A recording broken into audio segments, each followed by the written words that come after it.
On November 28, 1987, John Mellencamp was on the CBS News show, West 57th Street, and he was interviewed about why he had stopped participating in Farm Aid. And he gave the reason that is because the three rich guys that run the world don't want to help out the family farmers, and there was no change in it. So he would focus on contributing to charities that he could have a real impact upon. But this is a pretty decent interview with the singer-songwriter from Indiana, the guy from the small town. The scene is a familiar one. A music celebrity donates his time and talent to a cause like Live Aid, Amnesty International, or Comic Relief. The scene ends happily ever after, with money and consciousness raised, the artist having done a hero's good deed. 2 years ago, we introduced you to Indiana's grassroots rocker, John Cougar Mellencamp, as he dove into his cause, Farm Aid, designed to bail out small farmers drowning in debt. That project ended earlier this year, but the problem didn't, and we went back to Indiana and Mellencamp. This is a story that starts in 1985, but doesn't end happily ever after. I'd like to introduce Mr. John Cougar Mellencamp. Everybody's spirit is so good, to me it's great. For me, this is just the beginning, and I'm sure that's the same for Willie and everybody at this table. So many people did so much to make this happen, and this is just the beginning. The way I understand it, the banks, they don't mind the farmers farming the land, they just don't want them to own their own land. It was always more than just a celebrity benefit to him. John Mellencamp was campaigning for a way of life.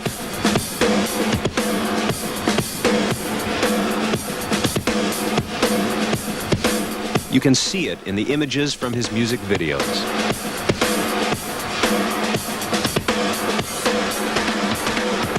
Hey, let's check Casella's accordion.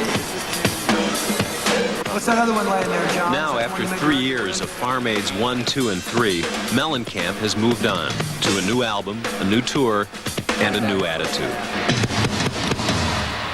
I'm not angry. I mean, I hope I don't come off as angry. I'm just disgusted. There's a big difference between being angry and I'm just disgusted. Mm-hmm. You know, so that's the reason that I might get hot about things. This is just disgusting to me. How is it that after 3 Farm Aid benefits, considerable amount of publicity you generated, money that you generated, you still sound very cynical, bitter, almost worse than I heard you when we first talked about this? Well, because, you know, you start out and you're real optimistic and you think, well, we can really make a difference here. And, you know, the reality is that poor Willie beat his head against the wall. And it got to the point with this last one where it's like, we just knew that people didn't want to hear about it anymore. What was the problem? What happened? What's the matter? The matter is that, you know, we need, you know, they need billions of dollars to solve this problem. And 4 or 5 million don't scratch the surface. But money never was the, you know, the whole thing with that. The American people, you know, they're sick of them having to pay for everything.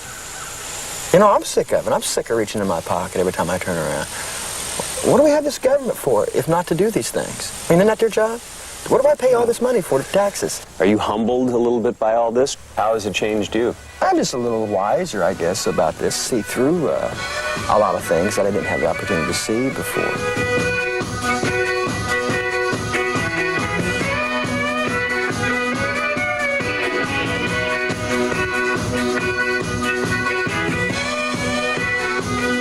It's been 2 months since the Farm Aid project dissolved for Mellencamp. In that time, he's come back to his Bloomington recording studio, and he's added a few new sounds to his band. Traditional Appalachian and Cajun instruments, played, as he says, without politeness.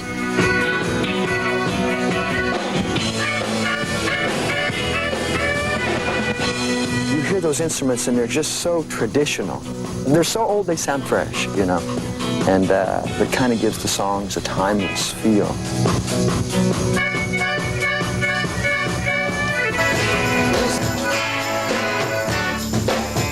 His new Lonesome Jubilee album has already sold 1 million copies. Mellencamp and his music have both grown up. He's also come to terms with his successes and failures nurturing Farm Aid. But the anger and the passion that fueled his commitment have not died along with the cause. What would you tell one of your peers, somebody embarking on whatever next year's version of Farm Aid is going to be? What advice would you give them? Approach it optimistically, but be prepared, for strong opposition. Don't think you're going to change much, because you're not. It's hard to beat up the few men, the few people who run this world.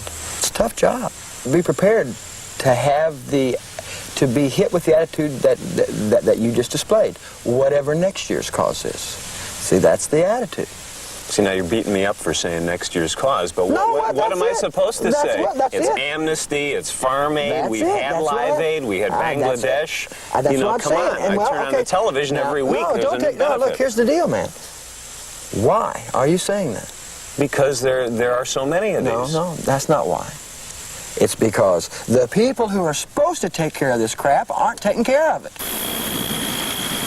The problem, as Mellencamp sees it, is that small family farms are disappearing, and with them, fundamental American values, replaced by corporate enterprises that only value the bottom line.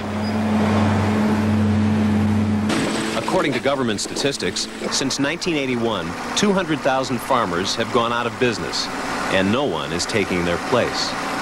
According to Mellencamp, all the government has really done about it is count the casualties. Well, where is the compassionate John Cougar Mellencamp who says, the government should be doing this, but damn it, they're not, so I'm going to step in here? Well, I stepped in.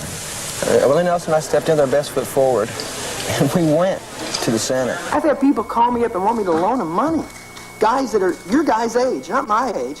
Guys that have lived in Indiana for 30, 40 years and have been farmers, calling up my offices, Mr. Mellencamp, can you loan me? And it's like, what is this? They are so convinced that they're right that I might as well just sit here and talk to this glass. Right. Because they've heard what I'm going to say 1,000 times before.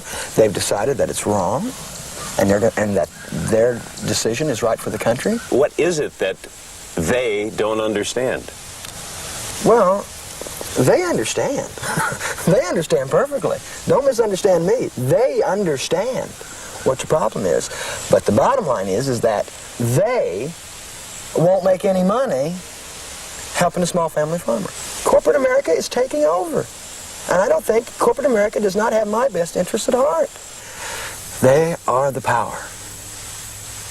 They are the power. The biggest joke for me was when they cleaned the Statue of Liberty off. And they had all those corporations and sucked all these people who are getting screwed by all these corporations that go, yeah, man, great. I was embarrassed by all that. I wouldn't watch that. I wouldn't go to it. I wouldn't be no party of that kind of stuff. I mean, that's how manipulated we are. You didn't think it was patriotic to contribute to a fund that would clean up the Statue of Liberty, one of the landmark American symbols? I can live without the landmark. Get the starving people and the people who need mental health off the streets of New York. You want to do something with the money? Get those people off the streets. Take them, help them. Don't spend millions of dollars clean up that Statue of Liberty. Who gives a shit? I don't care. I don't care if it falls down. It doesn't mean anything to me. What means something to me is trying to help these people. If you take that money and put it on and give it to the street people and build institutions and build shelters for the blacks, for the poor, the Hispanic, then you're doing something, man. Then it means something. Then I'll be there yelling for you. I guess the danger in you saying this is somebody sitting back watching this saying, okay, you're kind of like a one-man corporation now. Do your part. I did my part. I do my part every day. I do cliche things like farming. You guys ready to get started? If all you did was the concert work, the albums, would that be enough? Could you go to sleep at night thinking, hey, I work hard for my money, I'm successful, thank God, and that's enough. I don't have to do anything else. I'm still at the point where I don't want to accept that. I want to believe that I make a difference. I want to believe that you make a difference. You see, I want to believe that. I want to believe that we're all important. Thank you for watching Cleveland Live Music. I can't play a lick. That's why I'm a taper. Thanks for watching the channel and making it grow. If you want want to subscribe, that'd be appreciated. Patreon, GoFundMe would be appreciated. Maybe I could get guitar lessons.